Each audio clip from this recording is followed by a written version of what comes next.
Welcome back to the Eye of Jupiter. I'm your host, Tom Franklin, and today we finally got her, ladies and gentlemen. Karin Wilkinson is on the show, and I'm just hyped.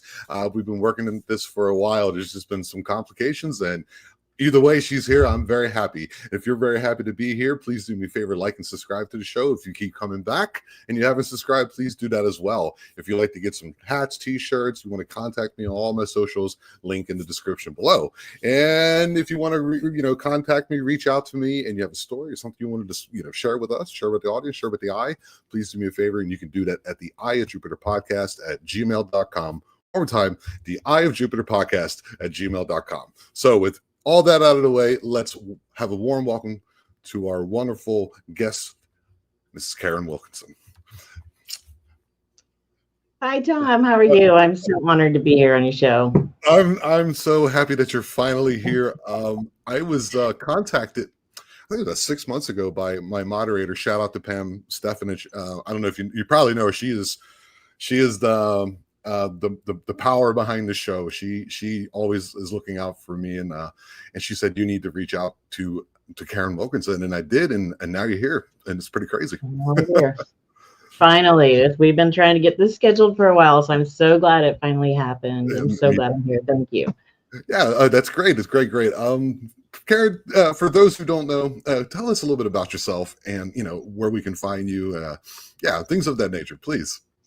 Sure. Well, my website I've got here on the screen for y'all. It's KarinWilkinsonAuthor.com. You can find me there, and on there you can find my link tree, which will link you into social media and where you can find the book and where you can contact me. And if y'all want to contact me, that is the easiest way. Just contact me through my website, because it's hard to get through contact on social media, because I get a lot of junk in there. So just contact me through my website, go straight to my inbox. If you've tried that and didn't get a hold of me, try again, because we just switched over the website. So there might have been some confusion, just for anyone who might be listening and said, I tried that, it didn't work. I'm so sorry.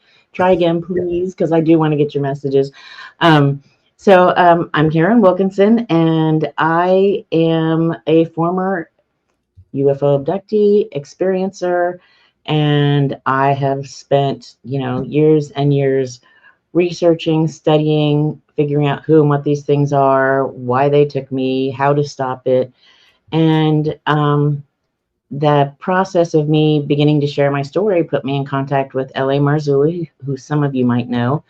You can find my book on his website, lamarzulli.com.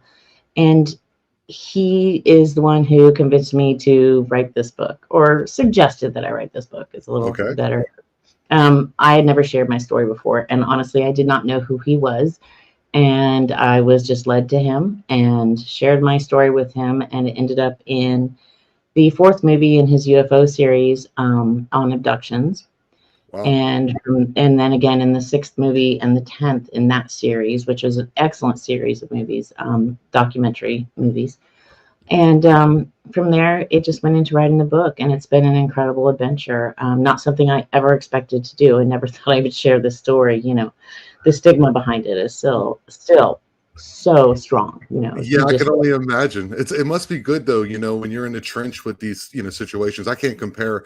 I kind of can't compare, being a person who's had or still once in a while has anxiety problems, and you think that you're kind of like you're losing your mind, and it's just good to know that there's somebody else who is losing their mind the same way you are, if you know what I mean. Well, that's been the most incredible part of this is. Mm-hmm. Being able to connect with other people who've had similar experiences, because I find for most of them, they're like, I never thought I'd be able to talk to someone else. I never thought I'd meet someone else who'd been through this. I never thought there would be someone who understands how I feel or what I've been through. And I'm not a counselor, and I'm not, any of those things, but just someone else who's been through it. And I get comments almost daily on the book from people who say, thank you for just sharing this information and writing this. And it's very humbling, because those of us who've been through it, we've all been through a similar thing. True. And I just figured a way to share it and try to help other people through that. And that's really the goal of the book, is just to share the experiences, help other people through it, share what it is, and answer some questions along the way if I can, and make it okay to talk about, because for most people it's still not okay to talk about. The subject is still so taboo. So I want people to be more comfortable talking about it because it is becoming more and more mainstream every Yeah. day. Yeah, that's what shows like this are for. It's the same way. It just kind of helps you springboard that, that information Mhm. forward. There might be somebody within my, within my subs, or someone who runs across the channel, and they'll go, "Oh, wow, this is this. Okay, I've had that kind of. Oh, so it wasn't a dream, or oh Mhm. yeah, I can understand where she's coming from." And that's basically my goal, is to bring people like yourself and many others, who've had Bigfoot encounters and others of Right, that nature, paranormal. And it's just like, I grew up in a Baptist home. We couldn't talk about this. So it's right. kind of the same things. So Karin, do me a favor. Could you, however you want to go into it, how did this start for you? When did when did these occurrences start to happen? Sure. Well, I was taken from my earliest memories. There isn't a time in my life that I don't remember being taken against my will by what people commonly call aliens, non-human alien entities. Um, so I believe it was a hereditary kind of thing. It runs in families quite often. Um, Okay. and, and I write a little bit about that in the book as well. But from my earliest memories, there just wasn't a time that I wasn't taken. Typically, when I was little, I would feel their presence before I would even see them. Um, it was terrifying because at nighttime I would go to bed and I want to find a place to hide. And there's no place you can hide. You can't hide from them. I remember having a conversation with a sibling about that, and the other sibling, and I don't ever talk about anyone else's story than my own, so I will speak of others very benignly. Of But course. this sibling said to me, "We can't hide from them. They can see us no matter where we are." Which tells you, and we didn't know what to call them, but we're having these conversations as little kids, 4, 5, 6 years old, having conversations about them. And you have to remember back in the 60s and 70s, there weren't places to go to learn about them. We didn't know who and what they were. The vocabulary certainly wasn't there for us. So, I didn't know to call them the Greys or the little ones or the aliens or Right. whatever. There was some talk of UFOs here and there, and stories and things, but it just wasn't mainstream at all. And so even to tell someone what was happening was difficult because there's no vocabulary behind it as a little kid. And Right. when you start to talk about these things, people think it's a nightmare or it's, or you're imagining something or it's, they don't think it's real. And even if you could explain it well, but you couldn't. But when I was little, one of the common things that would happen is there would sometimes be a bright light through a window, or everything would get quiet, especially in the country. Like crickets and cicadas and the normal nighttime noises would just stop. Interesting. And Interesting. it would become silent, almost as if I was already pulled into another dimensional space. And that's what I think, now looking back, that was. Because at that point, I would see typically at least two, sometimes more, of what people refer to as gray aliens. They were just shorter.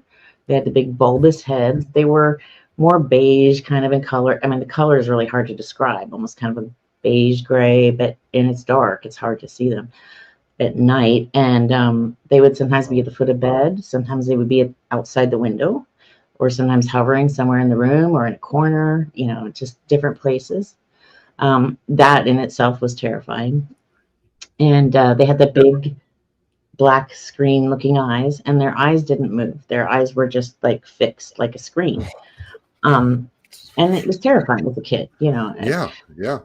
They were different because when I was taken and would get to the places that they took me, there were other entities there that looked similar to these little grays, but whereas these little grays were all the same, like cookie cutter, just all like almost identical, the other ones were different heights. Their faces moved, their eyes moved, they had like facial expressions, their foreheads would wrinkle and things like that.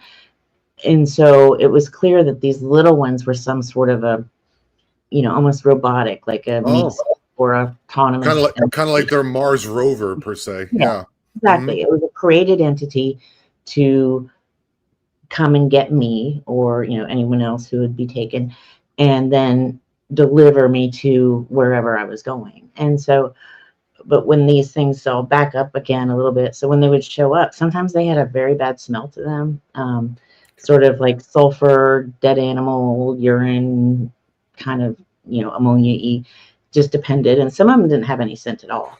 I've written a lot about, that's a whole separate conversation about who and what these grays are. And so I won't go down that road just yet. But Okay. Because that's a whole hour-long conversation in itself, and we can hit on that topic in a little bit if you want. Sure. But they would show up, and then I would be usually put into a state of what I call waking paralysis. People talk about sleep paralysis, where you are asleep, but you're aware, you can't wake up. This is different. This is like when you're awake or awakened by something, but then your body is just put into a paralysis state. So I couldn't move, I couldn't yell, I couldn't scream.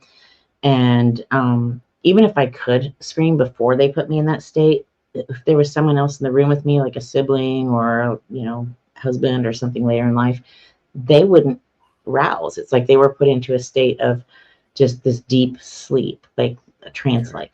They could not wake them up. Okay. Like a narcosis. Yeah, just like put into a deep sleep where nothing would rouse them. Mm-hmm. And at that point, I would be usually in the typical situation, I would be levitated off the bed. And at this, I can't move at this point. And it was almost like I was in some sort of bubble, because then I would be taken through a window or through the ceiling or, through a wall or down a hallway and out, and it sounds crazy, but there's just this feeling. And it's so hard to describe, but those of us who've been taken have all had this happen, where you go through what seems to be a solid object.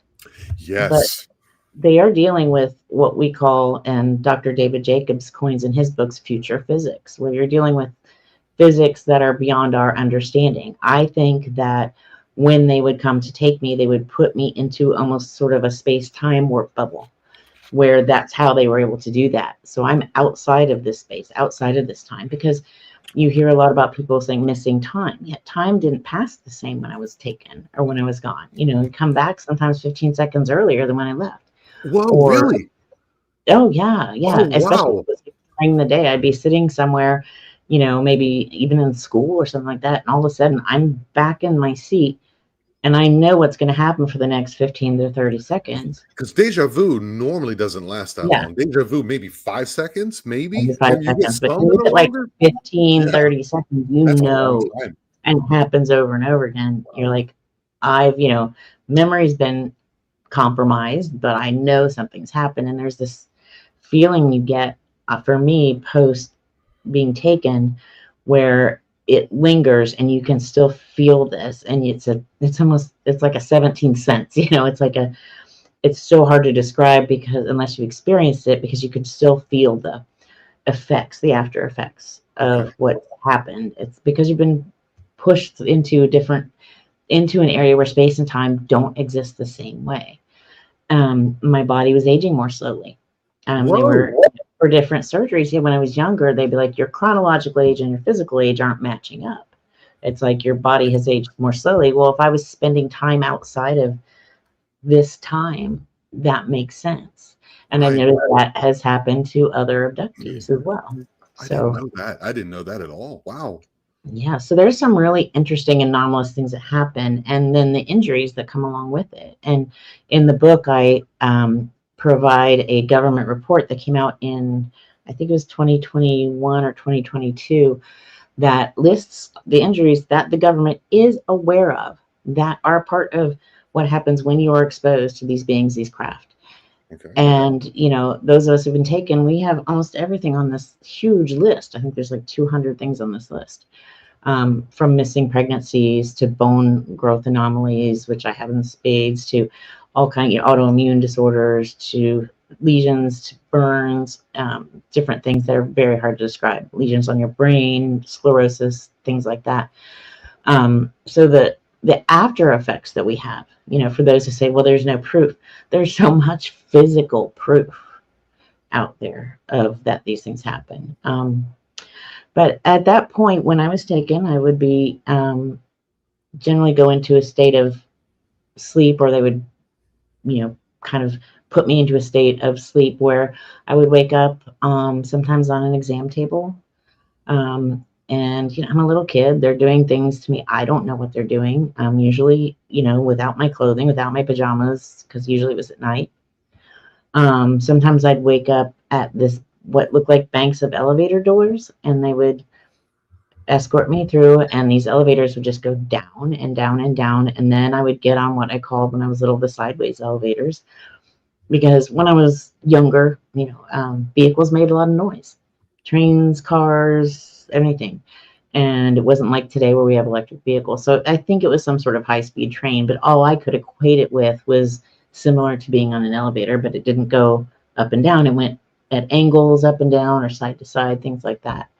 And that would take me to wherever I was going. I believe I was generally in underground bases. I don't know if they were underground, underwater, who knows? It's hard to tell when you're there.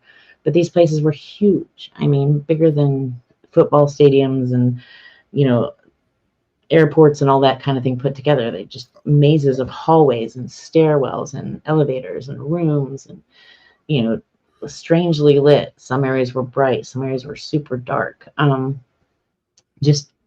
there were different types of entities there. There were humans there working alongside them. There were outfits that clearly looked like military outfits, but not specific. Like for those of us who have military families or have been in the military, you can recognize the branch of service usually just by, immediately. Unless you're in a very specific kind of, different fatigues, which then everyone kind of matches. But there's usually an insignia, sorry. Yes. That word, of some sort. A lot of syllables in there. A lot of syllables. A lot of syllables. Really. I have a question, Karin. I have a question. Now, you often hear this, that people are taken onto these ships, and you often hear that sometime during this, or wherever you were, that sometime during this, this situation, that the people become somehow conscious of them. And my question to you is, why would that happen? I'm just asking. I don't know. I just want to know your theory. That's a good question. No, that's excellent. Why would a species is able to transverse time and space, maybe dimensional wormholes? I don't know exactly how they're getting here. Or they're coming from the sea. That could also be a possibility. If they have that ability to do that and pass you through a solid object, why wouldn't they have the ability to make it so that you wouldn't remember? Absolutely. So there's two things there, and I'll go back to where I think they're from, because I think that's a very important point. Okay, thank you. But there's a couple reasons why some of us remember and some of us don't. They do have the ability to kind of wipe your memory, sort of like the Men in Black movies, with the little thing. Similar to the end result is similar. What they do is they provide what's called a screen memory, which makes you think you were somewhere else, or doing something else, or experiencing something else during the time. That's very common. Or you're just in a sleep state, and they can keep you in that state and not wake you up, but they don't have complete control over the human brain, the human soul, the human spirit.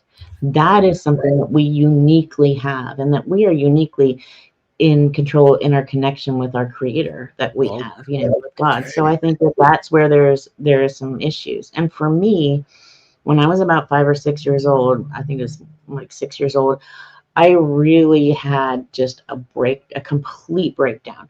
They found me huddled in the corner of a school bathroom stall, and my mom had to come get me. And I was just in the corner of the stall, rocking, holding onto my knees and saying, I don't want them to take me anymore. I don't want them to touch me anymore. She didn't know who I was talking about. The little ones, the ones that come and get me. Right. She thought maybe it was big kids or someone else, or someone was bothering me.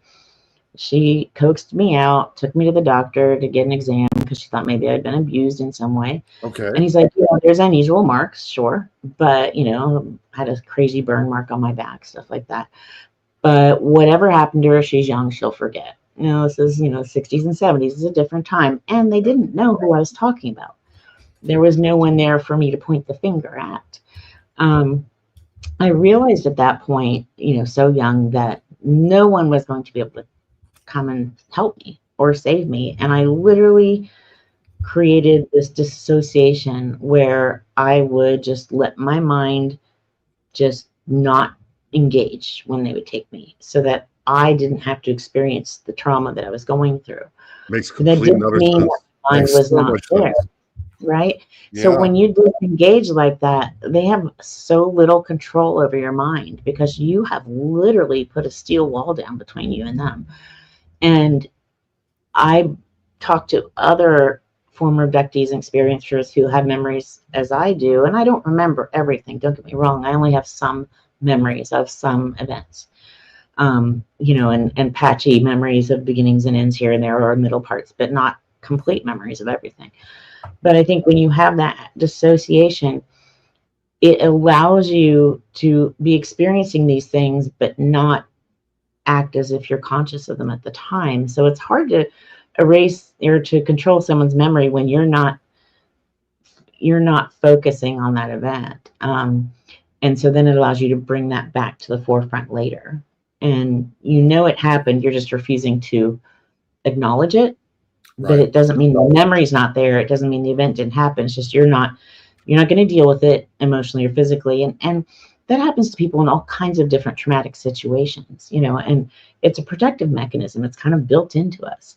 So for those of us who did that, we find that when we're comfortable enough and we feel safe enough, it's easier to bring those memories forward. Right. Because they're there. It's not like we don't have the memories. It's not like we have to go through hypnosis or regression to get them back. It's just that we didn't want to think about them. So we just tucked them away and left them there until we were comfortable and safe enough to actually start dealing with those memories. So I think that is why they're not able to completely erase the memories of some people. And I think there's different reasons. And, they're not perfect. They are fallible beings. They are a created race of beings, as we are a created race of beings. No created race of beings is going to be perfect, except be created, So there's no technology they have that can circumvent or cut the tie with our consciousness and our creator. Exactly. They can try to stop it. They can try to get in the way of it. They can try to, but they can't. It's spirit. Yeah, I think it's a perfect way. The way you said it is perfectly said. Thank you. So I think that's where that comes in. And because I've had to think about that a long time, because that's a really common question I get asked a lot from experiencers and non-experiencers alike. And, you have to think about it. And for us, that those of us who've been taken, that seems to be the common thread, is that when we dissociate, they can't get through. All right. So you felt like you were taken into, to get you back to the storyline. Thank you for answering the question. Thank you. So you felt like you were taken to an underground base or something of this nature, dark areas, light areas. Yeah, just huge. I mean, these things were very well organized. These places that I was taken. I mean, there was just very specific areas for different things, and holding areas where there would be other people, just like me, waiting on whatever they were going to do next. And I had what I call a handler, a very specific entity who was always with me. We had a connection, kind of like, how animals imprint. It was kind of like that. We had an imprinted connection. So I could always know where he was. I could always find my way to him, or he found his way to me. And he was with me throughout a lifetime of these intrusions and abductions.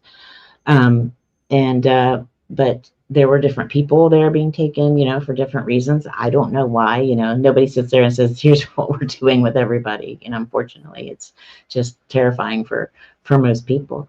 There were rooms they would take us into where the whole room was just like video screen. And today doesn't seem too outrageous, but at the time we didn't have anything. Our TV was this big and we had like 4 channels. So when you would find your handler, does that mean that you were actually walking around in this place?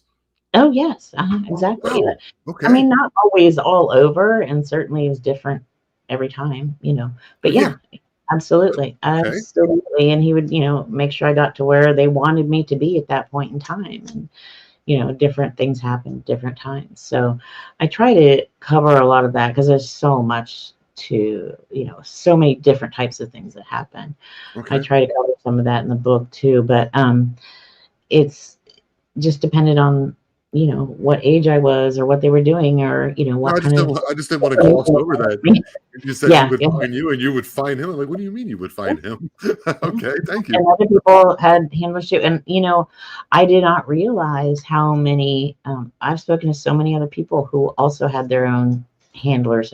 I don't know what else to call him, so I just call him a handler, because for lack of a better word, that's kind of like what he was. We were being exploited and utilized, like lab rats, Okay.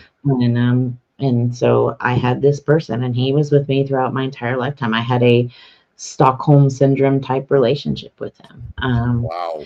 And that is uncomfortable to talk about, just Oh, I because can of the imagine. nature of what that became. I do cover Oh, some of those difficult parts of the book, and there's some parts of it that I don't think talking about would do anyone any good to share some of the stories, because they're just too traumatic, and it would be you're traumatic very. to hear I've them. only known you for about a half hour now, and you're a very, very strong individual. Don't you ever think Oh, otherwise? bless Don't you. you ever Thank think you. otherwise? That's amazing. What you're Okay. I can talk to you, and it's cool, and you're because you have a name, you have a weight in the community I'm in, but you're a very down to earth person, and very strong willed, and that's wonderful. It's a beautiful thing to see. I love it. Oh, thank you, Tom. You're such a sweetheart. Well, I'm enjoying our conversation so far too. You're very easy to talk to as well. I can see why you have Thank you, Karen. so many fans and followers out there. And Oh, I'll get there. it's a great. What you're doing is so helpful, because there aren't a lot of places for people to share these types of things, Thank you.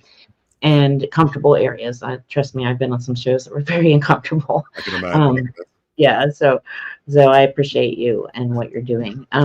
Thank you. So I'm going to stop for a second and back up and let you ask some questions. I feel like I've just been chatting and chatting. No, I totally know you've been doing great. As a in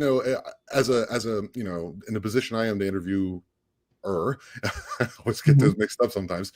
The interviewer, I have to let the people just breathe it out and let them say what they're saying and feel the emotion. And what I'm trying to do is ask you questions. It's going to be, they're different. We were talking about that before the show. The size, how long was it? But there's things that I like to know how it affects people emotionally, because we live in this weird supercharged world, and you've gone through it basically already. What's going on in the world and the news is nothing for you. You know what I mean? So that perspective that you're giving is what people need too. So I'm just trying to give you the breath, and don't worry about me. I'll find my space in there. Okay.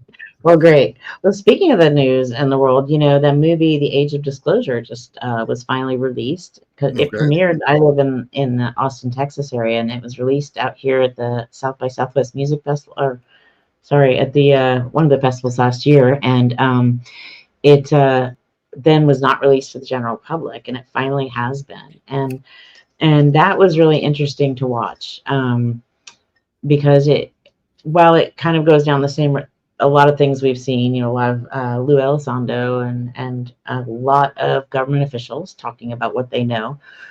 This movie had people from the Air Force talking, and you hear a lot from the Navy personnel, but what you don't hear about is the people in the Air Force sharing their stories, because they are so high up in the actual program of what's going on. Kind of in the I couldn't think of it myself. I know what you mean. The hierarchy of the program.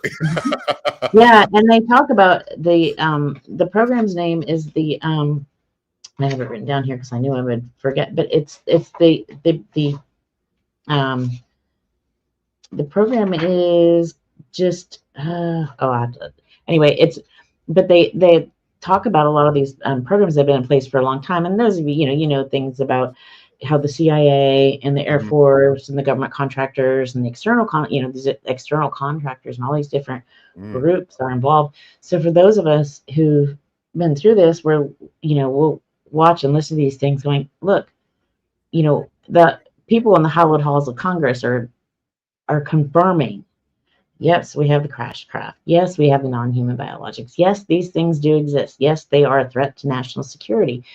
Yes, these things are happening, but still, the subject has such a huge stigma that if you say, I've been taken, people look at you like you're crazy. And it's like, our own government officials are admitting that this is going on, but we still can't talk about it, Yeah, and I think that has a lot to do with the underpinning of government trust has been lost. yes, The whole because if this was said in the 80s, 90s, there would have been chaos in the street. But since yeah, our institutions have degraded to this, to the state in yes, which we're in now, so if someone gets out there and they could say whatever about whatever vaccines, whatever pro plus, whatever it may be, people, it's become politicized, and so yep. something of such magnitude gains no traction, and it's really confounding, actually. It is these so many different agencies are involved in so many different pieces and parts of it that the information just gets lost down these stovepipes of different groups and different people and legacy groups, because we have all these high level government officials who are just temporarily there. They're there for 4 years, 6 years, 2 years at a time, or longer, but they come and go, and they never even get this information. So Yep. the people holding on to all of this top secret information are in so many different groups across so many different levels, and that information is not brought together, and then it gets lost. Right. And people are like, why doesn't the president open the files or share the information? He doesn't know, and if he did, he wouldn't even know where to go to get the right information, because it's strewn across so many different government agencies and private contractors and different people that getting that information is hard. So disclosure is never going to be a big bang. It's just going to be a trickle of information that comes out here and there, and people who are brave enough to come forward. And these whistleblowers, they put their lives and their careers on the line to come forward and just share tiny bits and pieces of information. And, they're risking, they have families, they have Right. lives, they have kids, you know, they're scared for their lives. I mean, people like me who were taken, they used us to threaten people like that in these programs. And I often get asked, how I saw humans working in these facilities with the non-human entities. Oh, okay. People often ask, why didn't they help you, or why didn't you go to them for help? Well, there's a thing that happens when I was taken, and this is very common amongst people who are taken, we call it UFO brain fog. It's like you're thinking and walking through molasses. It's like you can't say the things you want to say. You can't run as fast as you want to run. Your dexterity isn't there. And it's like this control that just stops you from being able to maybe say what you want to say if you wanted to reach out to say someone to help you or what have you. And the other thing is, we're threatened not to. You don't talk to them, they don't talk to you. And I've been asked, why would people take a job like that? And if you think about it, whether it's a private contractor or a government job, and someone says, hey, you've got this new security clearance, we're going to give you this great job, just sign this NDA and off you go. They don't know what they're getting into until it's too late. Yep. And then if they've got families, if they've got kids, if they've got friends, if they've got relatives, and those people's lives are being threatened, if they do or say anything, they're not going to do or say anything. I mean, I may be a kid, but they've also got their own children that they're worried about. And I don't blame them. As a parent, you and I both know we'll do anything for our kids to protect them. Almost anything. I'll jump in front of a speeding car. I don't care. Right. I'm a mama bear. I'm going to protect. And I get that. I understand that mentality. So there are a lot of reasons why people get pulled into these things, and they can't get out, and they can't speak about it, and they can't share that information, and they're not going to, for their own safety and the safety of those that they love. So Yeah. It's even me on a more basic level. I was in the U.S. Army. I worked as a telecommunications operator, and there's still things that I can't talk about. I'm not allowed to talk about them. Like, it's like a lifelong thing, and because it's little things, nothing that for me, because it was my job. But imagine if you had something, in some type of secretive, black ops, left-hand path government agency, and then you sign this NDA, and if you do talk about it, you get the treatment like that one gentleman got from S4. What is his name? Came out in the 80s. I can't think of his name right now. People are out there screaming his name. That guy. He was on Joe Rogan. Yeah. And so you see that, you see the consequences, you feel the pressure, you sign this agreement, so they get you, mentally because of your family, to get you psychologically because of what you're seeing, and then they also get you monetarily. So there's nothing to make you want to actually say anything. So people coming out and saying it is Right. incredible, especially if they held a certain position. That means it's really, really real, if you know what I mean. Exactly. And even those of us who were taken, when I was little, I was trying to tell people what was happening to me. I wanted it to stop. I was not happy. And I would get from them, you can't talk about this. And one night they came and took me, and I was staying at my grandparents' house, and they walked me out into the backyard. And I remember being barefoot. I remember the grass being dewy and cold and wet.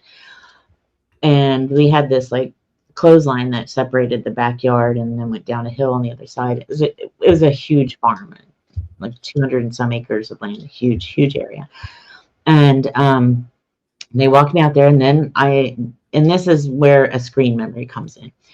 It's like screen memories are like wearing a pair of VR goggles today. Okay. Mm-hmm. Back then, it would be hard to describe to someone what a screen memory is like. But today, it feels as real. When you're wearing those VR goggles, you think you're touching things and you're falling off the side of an edge of something. It feels very real. That's what a screen memory is like. It's where you think you're really experiencing this. It looks and feels so real. It's isn't it crazy? And that's you were talking about the disassociation.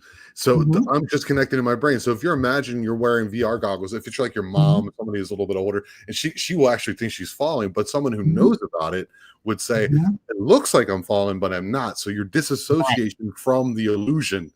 That's a great way. Yes, I love that. It makes sense, right? Yeah. And when we didn't have that back then, how do you separate? How do you know what's real, what's not? And True. For me, there started to be this ability to say, this can't be real. And events like that, what they did is they had my whole family, siblings, parents, grandparents come out, and my aunt walk out, and then they were on the other side of that clothesline. And they said, if you talk, we will kill your family. And they sprayed something on the backs of their necks and beheaded them in front of me. And from that point forward, oh my Lord, and it was after that I had the psychotic, the break. That's when that's when I dissociated. I'm like, I can't do this. A 6-year-old feeling that way is significant. Even an adult. Yeah. If they would say that to your children, they do it to your children, and you see it, and you think that's crazy. Yes. Okay. It was a lot. And so I think, and for those of us who've figured out how to dissociate like that, it's just a protective mechanism. You've got to keep yourself from going crazy. Some people completely do go crazy. Some people can never hold down a steady job. Some people can never, continue with school. Some people can never have a normal life post these types of traumas. And some of us were fortunate enough and blessed enough to find a way through. My faith in God, my journey through that is what got me through. Because I am anything but a perfect person. Y'all, I have a lot of faults. I have a lot of vices. I have a lot of things I do wrong. And I don't want to, so when I say that, I don't want someone to think, oh, she's one of those. No, I'm just a person who knows who my creator is, and figured out that the Bible is not this little boring book. It has some crazy stuff in there that is not taught to us. If someone had taught me this, I would have been able to stop this stuff a long time ago, but it wasn't taught to me. And then in this book, Age of Disclosure, they talk about how they had these religious fundamentalists coming up to them in the hallways saying, you're messing with the devil. These things are demons. These things are bad. And they were on the right track, but they didn't have the knowledge of what the Bible actually says about it to be able to speak intelligently to these guys to warn them against what they were doing. What they did is they made themselves sound a little crazy. If they had said, look at Genesis 3:15, look at Genesis 6. This is the whole foundation of the Bible. It talks about how, his seed will be at enmity with the seed of the woman, which means that there's going to be this seed war, that there's going to be, and it started in the Garden of Eden. This is where this conversation was had. And then you go forward, which means that there's going to be a seed of God, which we know is Jesus. And then there's going to be a seed of Satan, which we know are what we would call today hybrid entities, or Nephilim, which is becoming something people now know what that word is. I mean, 10 years ago, I could have said that word. People would be like, Nephil, what? You know, now people know what it is. Oh, I'm one of them. Me too. I mean, I didn't know it. Nephilim, and for those who might not, and that's okay because it's a weird one. A Nephilim is simply the cross between a human and what we call an angelic being. Angel is kind of a misnomer. It's a word people use for it, but biblically they're called the B'nai Ha-Elohim, the sons of God. It's just another created race of beings created before humans, not meant to breed with humans, but some of them did. You jump forward to Genesis 6. It says, the sons of God, the B'nai Ha-Elohim, what we might call angels, saw the daughters of men were beautiful. About 200 of them fell. And you can read all about that in the book of Enoch in more detail. And took of them wives, plural, of all they chose. And these became the mighty men of old, the giants, the Gibberim, the Nephilim. And the whole Bible is built on Genesis 3:15 and Genesis 6 and forward. And it is not a book about angelic beings. It's a book about our salvation, about Jesus, and about this path and how they were not able to stop him. But if someone had taught me that much earlier, and if these people in Congress had known that, they could have said, look, what you're dealing with is another created race of beings. They're bigger than we are. They're stronger than we are. They have abilities we don't have. We don't have the tools, the knowledge, or the ability to mess with them, but we do have what we need to protect ourselves from them.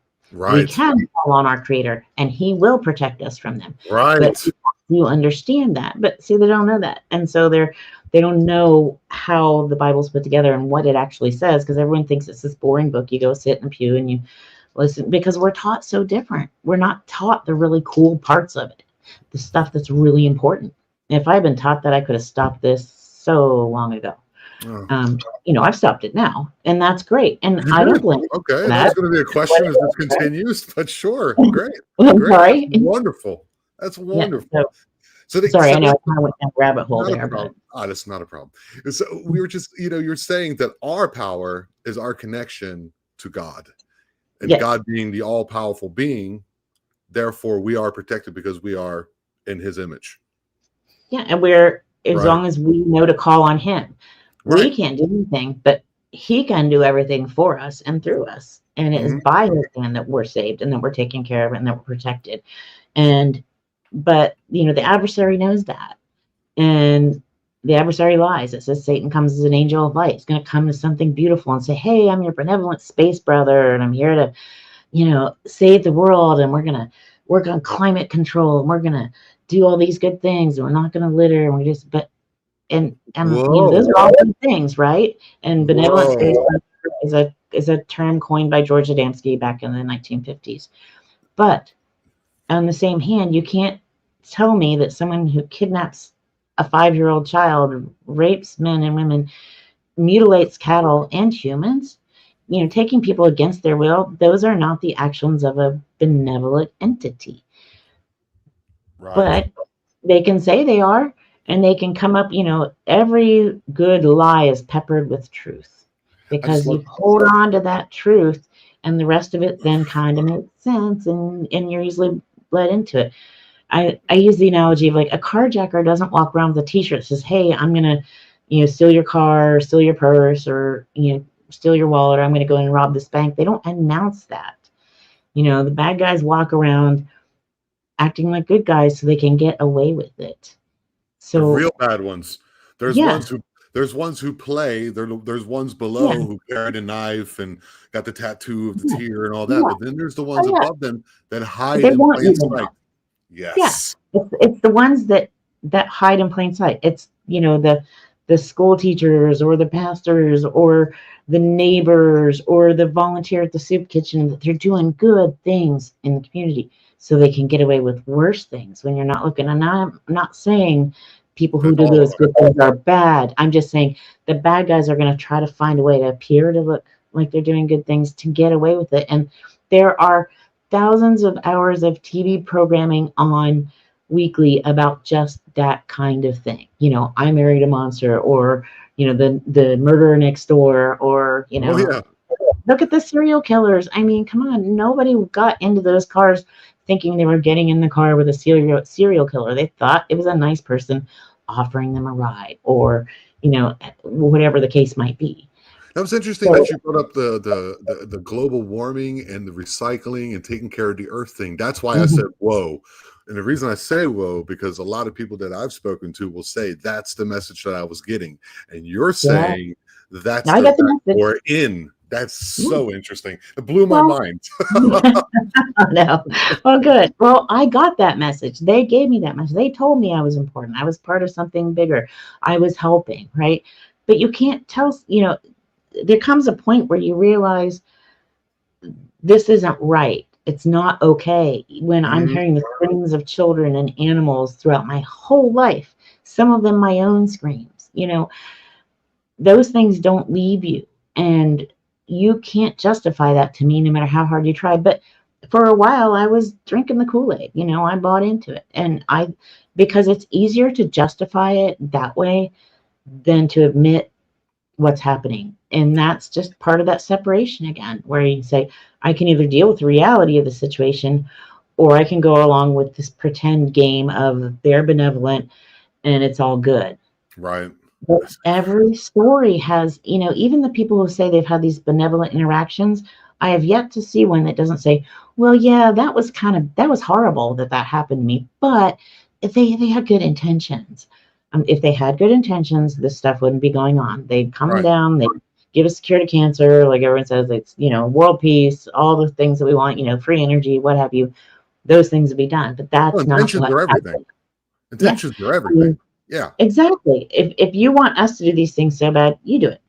Right. You need to kidnap little kids to create this perfect world you're talking to me about. If you're so powerful, go ahead and do it. But that's not their end game.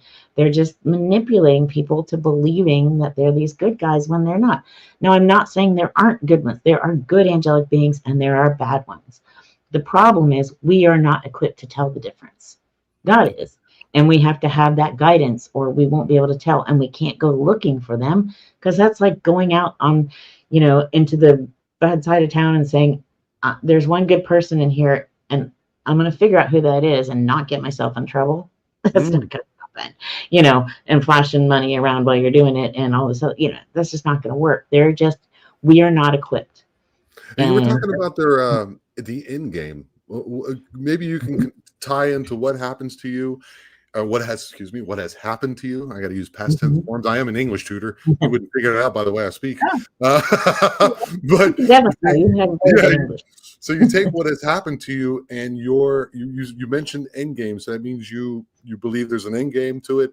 How did you put those together into what happened to you? A lot of that comes from the amazing mentors and friends in my life who have studied this and putting in the 10,000 hours of work to study and figure out who and what they are and what they want, and combining that with the personal experience. The most dangerous thing is someone who says they're an expert and doesn't actually have any experience in something. There's a lot of those out there as well. And so listening to a lot of different people, right, and hearing a lot of wrong answers along the way. It goes back to this, it really goes back to the biblical war that's been going on since God created man in the Garden of Eden. We have a lot of proof when you look at this earth that there was a race here before us who built these amazing structures that we don't understand, like the pyramids is the easiest one to point out. Right. There are so many of these structures. I mean, the largest pyramid in the world is in Mexico, but people don't know because it's covered trees and that, right. Everything's covered in jungle now, but yeah, that's right. That would be close to you. We should go do a field trip, right? I was actually at it's called Akanmul. It's about 30 minutes from here, and it's not even on any tourist maps. And if you fly over, you won't even see it. But it's 100 feet in the air, and they actually took stones from the pyramid and made a church nearby where there was bones buried in the floor. So this place is I'm here on the Yucatan. Wow. I'm about to mention it to you, but yeah, it's wild. All right.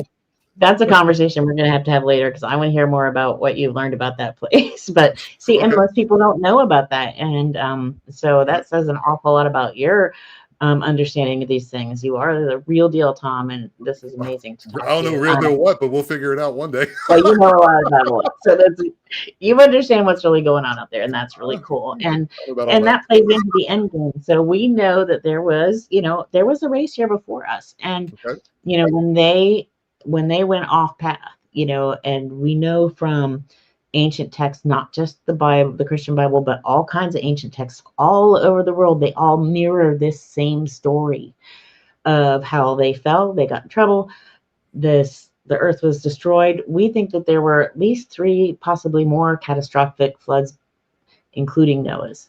But Okay. before there's evidence of others before that. God's promises this is the last time he's going to do it that way. But before that, Just there were Randall, if you know Randall Carlson, his field of study is geology, and if you go up into the state of Washington, he said that it was an actual, I can't, in the Pleistocene, a big meteor hit and a big wall of water came and just, you can even see it. It looks like when he takes a drone up, it looks like, how the beach, when the waves and makes those little ripples. You can see that in the riverbed, but these mountains are 30 feet high. I don't know exactly what you're talking about. Yeah, and they find like away seashells and things like that. All kinds of stuff. For those who think, we're the only ones and that this is the smartest and most advanced civilizations ever lived on Earth, I got news for you. That's not true. All right, I think before the days of Noah, I think they were way more advanced than we are now before the flood. But imagine a flood wiping everything out. It's like you're going back to zero, Stone Age. They got nothing. How would we survive just without our electronics for a day? Now take all that away. It's going to go way back. The only source of information you could possibly leave behind would be in stone, because it's not going to burn up. Everything else is gone. So you think about this and you go back since the Garden of Eden. Then God says, well, look, I'm going to make a man. I'm going to make him out of the dirt, and I'm going to give him domain over this earth, and let's see how he does. And you don't think these beings are pissed off? They liked it here. Who wouldn't? It's beautiful. Think about it. This sets up a seed war of Genesis 3:15. Once you get that, the rest of the Bible starts to completely make sense, get a whole lot more interesting. And then you realize what they're doing to get the birthright back to this planet. They would have to have human in them. So if you create a hybrid entity that's half human, half them, at what point are you human enough to have birthright to Earth? And how many of them do you need? And then how do you set up this war? Because we know in the end, we know a third of the angels fell, right? The late Dr. Chuck Missler used to say, Satan's outnumbered 2 to 1. He's building an army. He would say that without hesitation. And I believe he's right. And I think that's what's happening here. You look at the books of Dr. David Jacobs, who is a Harvard-trained psychologist and psychiatrist. And he studied hundreds and hundreds of people who had been taken and learned about all of the tons of these hybrid entities. And he has a book called Walking Among Us that's just about that. And there's just so much proof out there that this is what's been happening. The Bible, you look at Daniel, the book of Daniel says it'll be like the days of Noah, when everything kind of ends and we get to the whole Armageddon state of Revelation. But it says it'll be like the days of Noah. It says men will go to and fro across the earth and knowledge will increase. What's happened in the last 100 years? In the last 80 years, knowledge has increased exponentially. People couldn't fly across continents until the last 80 years. All of this is new for us, for this generation, for this culture. Right. So it's such an expansion of knowledge. And all of a sudden, these things that no one would have understood in the Bible 2,000 years ago make sense now. Yeah, but they didn't make sense then. It's kind of like this. They're kind of like hijacking the system through some type of genetics to supersede and kind of backhandedly make this their place that it's made for them. So they're just kind of trying to, connect with our seed, our connection, our DNA, and come together so that they then have, how would you say, they are now the rulers. Birthright, birthright. Timothy Alberina wrote a book called Birthright, and he explains it really nicely in that book as well. And I 100% agree with him on some of the things he's written, and that's one of them. All of us, we don't all agree on everything, and that's great. That's what's great about it, is we can share opinions and disagree and agree. And I love hearing other people's opinions, because I certainly know that I do not know it all. I only know a little bit, and I'm really interested in what other people have to add and contribute, and I'm learning every day. So, but this is what I think. This is my opinion, and it's shared by many of us, that this is a war for this earth, for this planet. It's a seed war, and it's been going on since the Garden of Eden, and it's going to keep going on until we hit the end. Cool. And I really think it's ramping up. Read the book of Daniel. The book of Daniel is a lot more interesting than the book of Revelation. The book of Genesis, it's all in there. It's just so interesting when you look at it differently, and you start to realize how much the Bible really has to offer. And the book of Enoch, which, I think it was excluded purposely so that people wouldn't get all this good information. When you take that book out, it takes out some of what helps explain it to people. Was that at the Council of Nicaea too? Yeah, Council of Nicaea took it out, yeah, and reordered the books, and they tried to make it so it was in an order that made sense. So they thought they were doing something helpful, and they tried to take out books they thought were redundant. So I always say, I take the Bible as the inerrant word of God, but I'm going to look at all these other books as well, the extra canonical books, because there's a lot there that deserves to be read, and that you should just, pray about it and take what you think is important and go from there. As long as it doesn't challenge your belief in your salvation, I think, it's a good thing to look into some of these things. And I think the book of Enoch should have been in there. Just my personal opinion. Yeah, we blew through this in an hour. There's so many more questions. We didn't even go into any of the details. We'll have to do a part 2 on this. We'll make a part 2. when time permitting. But we just flew through that. We kind of I wanted to touch on just the basic idea, get to know you, and it was fantastic. An hour. I looked at the clock. I was like, this can't be. I can't believe an hour went by already, Tom. Okay, crazy. Before you go, Karin, of course, I would love to have you back on, and we'll set that up. We'll give you a break. We'll give you a break. Tell us one more time where we can find your book, and we can, reach out to you and talk to you. Where can we do that, Karin?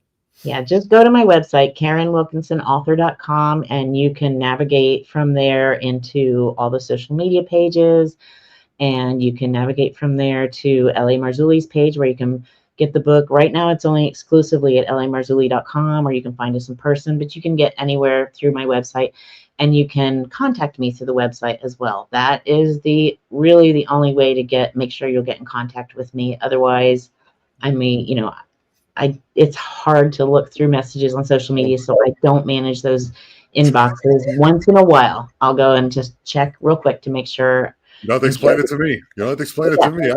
I have messages in there, and some are spam. It's really hard to go through, and I just don't have the time. I can't imagine. So, but please reach out to me, because, even if you just want to share your story, I don't share your stories with anyone. I don't share anyone's stories with anyone else. It's just, if you want to get it up, you want to share what happened to you, it doesn't mean we're going to be able to talk and become pen pals or have phone calls necessarily, but I will get back to you. And I will, just be there for you if you just want to share your story and know you're not alone. Or maybe help direct them to somebody. That's the most important thing. Yeah. Or maybe there's like a support. I can direct you. Right. I can direct you to resources that might be able to help. I wish I was a counselor, but I am not a trained counselor, and I'm not going to pretend to be. But I'm just someone who's been through it too, and I'm trying to share my experiences and help people find answers. Because isn't that really what we all want? We just want some answers to our questions and to know that we're safe. And for me, that's the most important thing. If I can share that with people, then I am happy. So, yeah, wonderful. I think that's the perfect message of hope, a message of interconnectedness. You get to feel human again, reach out to other people who've had your experiences, and that's just a beautiful thing, Karin. I want to thank you so very much for coming on. It's been a pleasure. Oh, it's been my pleasure to be with you, Tom. I can't wait for part 2. Thank you so much. All right, guys, you know it. We are the eye. We are aware, and I love you all. Have a wonderful day, night, or whatever it is on your part of the world. Later. You have been watching the Eye of Jupiter podcast. Don't forget to like and subscribe to the channel and hit that bell notification so you don't miss any of your favorite interviews. And remember, we are the Eye, and we are aware.